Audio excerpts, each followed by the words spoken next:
Good morning, class. Or is it afternoon? Honestly, I've been staring at these books for so long I've lost track of time. But fear not, because today we're going to be talking about something much more exciting than my lack of sleep: respiratory viruses. I know. You're probably thinking, ugh, why do we have to learn about viruses? They're so boring. But trust me, respiratory viruses are anything but boring. They're like the Kardashians of the infectious disease world, always causing a stir and getting everyone's attention. So let's dive in, shall we? First, let's define what respiratory viruses are. They're a group of viruses that cause infections in the respiratory tract. You've probably heard of some of the most common ones, like the flu, the common cold, and of course, the infamous COVID 19. However, in the world of science, you might hear experts call them rhinovirus, coronavirus, parainfluenza virus, respiratory syncytial virus, influenza virus, and adenovirus. Ah, that was a mouthful. Professor, I think it's pretty obvious that the respiratory tract is what supplies oxygen to our bodies, but what exactly does it consist of? Excellent question. I guess it would be pretty important to understand the system the viruses are attacking before continuing, huh? Well, there are the upper and lower tracts. The upper respiratory tract is composed of a complex system of organs, including the nose, mouth, sinuses, pharynx, and larynx. Whereas the lower respiratory tract is composed of the trachea, bronchial tubes, and the lungs. Hey, bro. Looks like you need some help. Can I tag in? Oh, thank God, my friend Dr. Davis here. He's like the Egyptian Dr. Fauci, and he's a scientist at the CDC. Yo, do you mind taking over from here? Not at all. How about we start from a simple overview of different types of respiratory viruses? Let's start with the rhinovirus, aka the common cold. It's like the uninvited guest at every party. Rhinoviruses are stable at low pH values and high temperatures, which allow them to thrive in the upper respiratory tract, where the temperature is optimal for their growth. There are over 100 different human rhinovirus serotypes, and they can cause symptoms such as nasal congestion, rhinorrhea, sneezing, scratchy throat, mild cough, and malaise. Unfortunately, immunity to the virus is transient. The virus is primarily transmitted through self inoculation of the eye or nasal mucosa, and it can survive on inanimate surfaces and human skin for at least 3 hours. Yeah, gross, I know. But don't worry, it's not all bad news. Did you know that rhinovirus is a type of a coronavirus? And pico means small, so it's basically the tiny virus that ruins your day. And what about the paramyxovirus family, Dave? Are they just as bad? Well, that's where you'll find the infamous mumps and measles. I mean, who doesn't love a good rash and swollen glands, am I right? But seriously, these viruses can be dangerous if not vaccinated against, and the paramyxovirus is no joke when it comes to spreading quickly. The paramyxovirus family includes two significant viruses, the parainfluenza and respiratory syncytial viruses. These viruses have a spherical shape with a size range of 125 to 250 nanometers and a lipid envelope that is covered with spikes measuring approximately 10 nanometers. These viruses contain a single stranded RNA molecule. Despite being virulent, the survivability of these viruses is low. Infants and children are predominantly affected by a variety of illnesses caused by these viruses, including the common cold, bronchitis, bronchiolitis, laryngotracheobronchitis, and pneumonia. And lastly, the parainfluenza virus can cause a range of respiratory infections, including croup. Ah, yes, croup, the condition where your kid's cough sounds like a barking seal. It's a great way to wake up your neighbors at 3 a.m. But all joking aside, parainfluenza viruses are common in childhood, with types 1 and 2 causing croup in infants, type 3 associated with bronchiolitis and pneumonia, and type 4 seldom causing illnesses. Although severe illnesses may occur, the majority of cases are asymptomatic. In adults, the virus may cause mild cold like symptoms. They can cause year round illnesses, with types 1 and 2 causing endemic infections. Type 3 affects about 60% of infants infected during the first 2 years of life, reaching 80% by age 4. In contrast, types 1 and 2 do not reach an 80% infection rate until 10 years of age.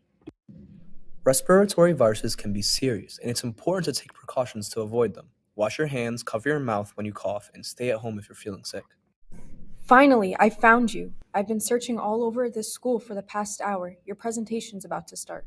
Miss Simone, perfect timing. Class, this is Miss Simone, a respiratory therapist. She was an integral part of our fight against COVID 19. Now, she will finish off our quick lecture on the different types of respiratory viruses by talking about respiratory syncytial virus, influenza, and the coronavirus. Fine. Respiratory syncytial virus, also known as RSV, is a highly contagious virus that can cause severe respiratory infections, especially in young children and older adults. RSV is the leading cause of bronchiolitis and pneumonia. The RSV infections can last anywhere between 2 and 8 days. However, symptoms can last up to 3 weeks. It is a common childhood illness that may also infect regular adults, especially those with weakened immune systems or underlying respiratory issues. RSV is spread through contact with infected droplets from coughs and sneezes and enters through the nose and throat.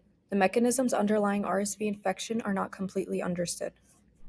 RSV symptoms include coughing, wheezing, fever, and runny nose. There is currently no specific treatment or vaccine for RSV, but supportive care such as fluids and oxygen therapy can help manage symptoms. Wow, that's not funny at all. No, it's not, and neither is the flu, which is caused by the influenza viruses and belongs to the Orthomyxoviridae family. There are 3 types of influenza viruses that affect humans: A, B, and C. Influenza A and B viruses are responsible for seasonal flu outbreaks, while influenza C viruses cause mild respiratory illness. Influenza is characterized by symptoms such as fever, cough, sore throat, muscle aches, fatigue, and congestion. In severe cases, it can lead to complications such as pneumonia, bronchitis, and even death. The virus spreads through respiratory droplets and is transmitted by touching surfaces contaminated with the virus and then touching the mouth or nose. Influenza can be prevented by getting a yearly flu vaccine, which is designed to protect against the most common strains of the virus. So basically, the flu is like a bad hangover that lasts a week? I wouldn't exactly describe it that way, but sure. Miss Simone, our bodies are clearly great at utterly failing in defeating the virus, which is why we're so sick. So, what's the point of these defense mechanisms? Let's see how the body defends against influenza A virus. The virus binds to receptors in the airway epithelium, but different receptors in the lower respiratory tract prevent infection. The upper respiratory tract has defenses to prevent pathogen intrusion into the lungs, but when this fails, the airspace can collapse. Inflammation caused by the immune response can cause symptoms, such as body aches and coughing, but this means the white blood cells are working to fight the virus. Does this answer your question? Hmm, I guess that makes sense. Okay, and now finally, we have the coronavirus. Ah, yes, the coronavirus, the virus that has turned our world upside down. Coronaviruses have a spherical shape and a single-stranded RNA genome. It's highly contagious and can cause a range of symptoms from mild to severe, including fever, cough, and difficulty breathing. Coronavirus encodes various proteins involved in virus replication and pathogenesis. Notable structural proteins include the spike, envelope, membrane, and nucleocapsid proteins. The spike protein is the key target for vaccines and antibodies, as it binds the virus to the host cell receptor. Current treatment options include vaccines, monoclonal antibodies, antivirals, corticosteroids, and supportive care. It's pretty dope that we have vaccines and preventative measures in place to protect ourselves from the virus. Absolutely, and as respiratory therapists, it's our job to help patients recover from these respiratory illnesses and prevent the spread of infection. And as students, it's your job to listen to Miss Simone and take her advice seriously. Are you kidding? Why should we care now? COVID-19 is already over, anyways, and I'm pretty sure we all know how to put on masks and socially distance ourselves. Well, COVID 19 is far from over, Progya, and it's only one of the viruses you need to worry about.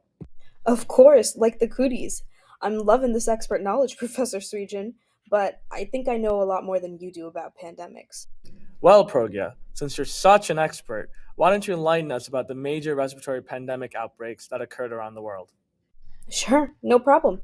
There have been several major outbreaks, but the most significant ones are the influenza and coronavirus pandemics. Very good. Can you give us more details? Of course.